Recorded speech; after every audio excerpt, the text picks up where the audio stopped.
তাহলে আসো কণিকা। তাহলে কণিকা কি জিনিস? কণিকা হচ্ছে খুবই সহজ জিনিস, যে আমরা পরমাণুতে যে পরমাণুকে ভাঙলে মানে ক্ষুদ্র ক্ষুদ্র ক্ষুদ্র করলে হচ্ছে অ্যাকচুয়ালি আমরা কণিকা পাই।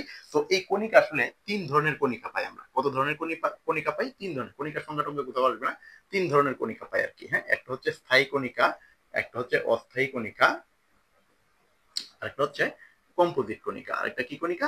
কম্পোজিট কণিকা। ওকে, তো আসো স্থায়ী কণিকা কোনগুলা? স্থায়ী কণিকা গুলা হচ্ছে যেগুলা অলওয়েজই থাকবে, অলওয়েজই হচ্ছে পরমাণুতে থাকবে, সেটা হচ্ছে স্থায়ী কণিকা। তো এটা কি কি হইতে পারে? এটা হইতে পারে প্রোটন, এটা হইতে পারে নিউট্রন, এটা হইতে পারে ইলেকট্রন। ওকে, তারপর আসো অস্থায়ী কণিকা। অস্থায়ী কণিকা কি কি? অস্থায়ী কণিকা হইতে পারে মেসন, অস্থায়ী কণিকা হইতে পারে বোসন, অস্থায়ী কণিকা হইতে পারে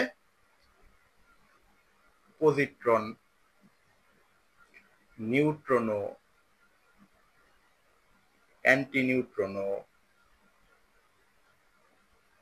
আরো আছে পাইয়ন, গ্রেভিয়ন, এগুলো আরো আছে। ওকে, তো কম্পোজিট কণিকা কোনগুলা? কম্পোজিট কণিকা গুলো বেসিক্যালি তেজস্ক্রিয় মৌল, যখন তুমি তেজস্ক্রিয় মৌল নিয়ে কাজ করবা তখন অ্যাকচুয়ালি কম্পোজিট কণিকা গুলো ক্রিয়েট হয়। এগুলা কি কি হইতে পারে? আলফা কণিকা হইতে পারে, ডিউটেরন হইতে পারে, আলফা কণিকা হইতে পারে, আর কি হইতে পারে? আর হইতে পারে ডিউটেরন। ডিউটেরন, এই এই হচ্ছে আমাদের বেসিক্যালি কণিকা নিয়ে পড়াশোনা। ওকে।